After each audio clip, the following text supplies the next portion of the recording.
बिस्मिल्लाहिर्रहमानिर्रहीम। अस्सलाम वालेकुम व्यूअर्स, वेलकम इन फ्रेशर। आज हम बना रहे हैं एक पिज़्ज़ा डो बनाने की तरकीब बता रहे हैं। परफेक्ट पिज़्ज़ा जैसा कि आप देख रहे हैं, मेरा परफेक्ट पिज़्ज़ा का डो जो है आपको मैं बताती हूँ इतना स्मूथ है कि मुझे इसे बेलने की ज़रूरत नहीं है इसकी शेप देने के लिए। ये एकदम पंची सा, सॉफ्ट सा, परफेक्ट सा राइस है। और आप ये देखें कितना स्मूथ सा ये है, आप देख सकते हैं।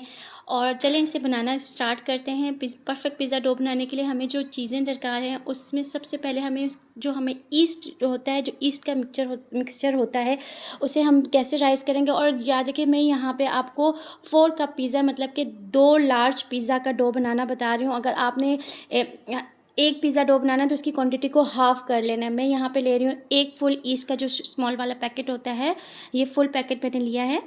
और इसे हमने बॉल में ट्रांसफ़र कर दिया डायरेक्टली उसी बॉल में जिसमें मैं इसमें इसे बनाऊँगी। थोड़ा-सा मैं सॉल्ट ले रही हूँ, तकरीबन हाफ़ टी स्पून मैंने इसमें सॉल्ट डाला है। और इसमें 1 टेबलस्पून मैं शुगर डाल रही हूँ। इसमें मैं योगर्ट यूज़ नहीं कर रही क्योंकि ऑलरेडी हम ईस्ट यूज़ कर रहे हैं, तो हमें योगर्ट की ज़रूरत नहीं है। लेकिन हम यहाँ पे मैं जो डो है वो मिल्क में बनाऊँगी। 1 ग्लास मैंने यहाँ पे लूक वार्म दूध लिया है। ये इसका टेम्परेचर बहुत ज़्यादा हाई नहीं होना चाहिए, इतना कि आपके हाथ सह सके, इतना गर्म हमने दूध लेना है। अब हमने इस ईस्ट, शुगर और के मिक्सचर को हमने अच्छे से डिज़ोल्व करके राइज़ होने के लिए, इसकी जो ईस्ट की जो केमिकल रिएक्शन जब होगा ना, उसके लिए इसे ब्लो होने के लिए इसको टाइम देना है। तकरीबन 10 से 15 मिनट देना है। और देखिए जी, आफ्टर 15 मिनट ये हमारा, मैं आपको करीब से दिखा सकती हूँ कि इस तरह के बबल्स हमारे ईस्ट में आ जाएंगे। ये हमारा परफेक्टली राइज ईस्ट है। आप कोशिश करें कि छोटे पैकेट्स में ईस्ट यूज़ करें और उसे एक एट अ टाइम यूज़ कर लें। अब इसमें मैं जी 1 अंडा डाल रही हूँ जी। और ये मेरा जो डो है लार्ज साइज़ पिज़्ज़ाज़ के लिए ये बनेगा। 4 कप मैं इसमें वाइट फ्लावर यूज़ करूँगी। अच्छे से अंडे को फेंट लेना है। इसमें हम पिज़्ज़ा क्रस्ट के फ्लेवर के लिए मैं गार्लिक पाउडर यूज़ कर रही हूँ। इसमें डिफरेंट फ्लेवर्स, डिफरेंट सीज़निंग आप यूज़ कर सकते हैं। मैं आज गार्लिक टेस्ट देना चाह रही हूँ, तो गार्लिक के टेस्ट के लिए मैंने इसमें 1 टीस्पून गार्लिक पाउडर ऐड किया है। जी, तो बाकी का सॉल्ट भी मैं ऐड कर लूँगी।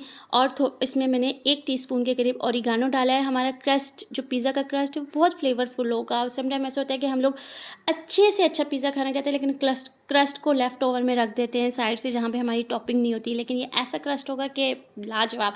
जी, 1 कप मैंने इसमें अब व्हाइट फ्लावर डाला है, मैदा डाला है जी। और मैंने 4 कप इसमें मेजर करके वैसे रखा हुआ है। मैं बाकी के 3 कप डाल लूँगी और 1 कप को हमने रहने देना है। पहले हमने अपने 3 कप जो मैदा है, वाइट फ्लावर है, उसे अच्छे से हमने इसे मिक्स करना है जी। और ये जो 4th कप है ये मैंने रख दिया, ये भी हमने मिक्स करना है। लेकिन पहले हम अपने इनको मिक्स कर लेते हैं, जो 3 है। और मेरा 4 कप जो आपका सही मेजरिंग हो, उसके लिए 1 ग्लास दूध इनफ होता है। अगर आपका डो थिक हो रहा है या सख्त है, तो आप थोड़ा-सा पानी यूज़ कर सकते हैं। लेकिन कोशिश करें, और पानी जब यूज़ करेंगे तो उसे वो भी नीम गरम हो।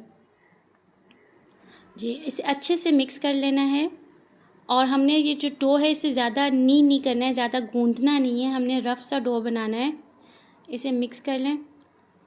और साथ-साथ मैं अपना जो बाकी का फ्लावर है वो जब हाथों से मैं मिक्स करना शुरू करूँगी तो उसमें मेरा यूज़ होगा। जी, अच्छे से मिक्स कर लें। और जब तक आप कर सकते हैं विदाउट अपने हैंड यूज़ किए, कोई स्पैचुला वगैरह के साथ आप इसे मिक्स करें। जी, तो इस तरह की कंसिस्टेंसी आ गई है। और अब हम बाकी का अपना फ्लोर ग्रेजुअली मैं साथ मिक्स करती जाऊँगी और साथ में अपने हाथों से अब इसे नी करूँगी। जी, तो अब मैंने अपने बाकी का भी सारा फ्लावर यूज़ कर लिया है। ऑयल मैं एंड में डालूँगी। ये देखें, इस तरह से ये बहुत ईज़िली स्टिकी भी नहीं होंगे आपके हाथ, और बहुत आराम से ये डो बन जाएगा। ये इतना फ्लेवरफुल होता है, इतने मज़े का राइस होगा, जो आपने देखा। और इसे मैं बिल्कुल हाथ से शेप दे दूँगी, ये बिल्कुल हाथ से शेप इसकी आ जाएगी और ये बहुत परफेक्ट बनता है। आप इस तरह से बनाएँ डो, और आपके पिज़्ज़ा का मज़ा आ जाएगा, और खाने वाला आपके पिज़्ज़ा की तारीफ़ किए बिना नहीं रहेगा। ये जी हाँ, ये फाइनली इसका नहीं होने के बाद इस तरह है। और अब मैं एंड में इसमें ऑयल यूज़ करूँगी। हमारा पिज़्ज़ा हो गया का डो हो गया है रेडी, कंप्लीट हो गया है। लेकिन अब हमें इसे राइज़ होने के लिए 1 घंटे के लिए कवर करके रख देना है। और ये चीज़ मैंने अपने क्लॉथ से कवर कर दिया था। और 1 घंटे के बाद देखते हैं हमारा डो कितना राइज़ हुआ है। कितना मज़े का ये राइस हुआ है, परफेक्ट डबल इन साइज़ में आपको पंच करके बता देती हूँ और इसे शेप देने में आपको बिल्कुल भी कोई प्रॉब्लम नहीं आएगी। बहुत मज़े का ये फ्लेवरफुल पिज़्ज़ा डो बना है। आप इस तरीके से पिज़्ज़ा बनाएँ और हर किसी कोई आपकी तारीफ़ करेगा। मिलते हैं अपनी नेक्स्ट वीडियो में, अपनी दुआओं में याद रखिएगा। मेरी वीडियो पसंद आए तो लाइक एंड सब्सक्राइब कीजिए। अल्लाह हाफ़िज़।